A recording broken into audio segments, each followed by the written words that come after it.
نحمدہ ونصلی علی رسولہ الکریم اما بعد فاعوذ باللہ من الشیطان الرجیم بسم اللہ الرحمن الرحیم۔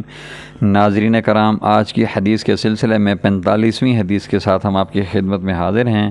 یہ مشکوٰۃ المصابیح کی حدیث نمبر 3916، آداب سفر کا بیان۔ اللہم صلی علی محمد النبی الامی وعلی آلہ وسلم تسلیما کثیرا کثیرا۔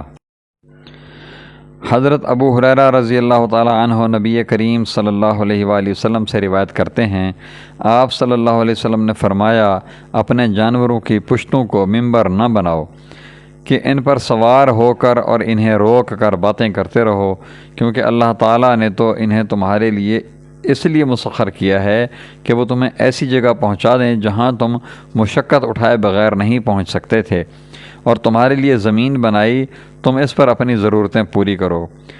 حسن، رواہ ابو داؤد، مشکوٰۃ المصابیح 3916، آداب سفر کا بیان۔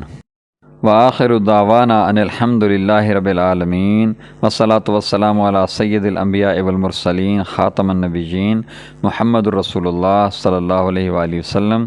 جزاکم اللہ خیر و احسن الجزاء۔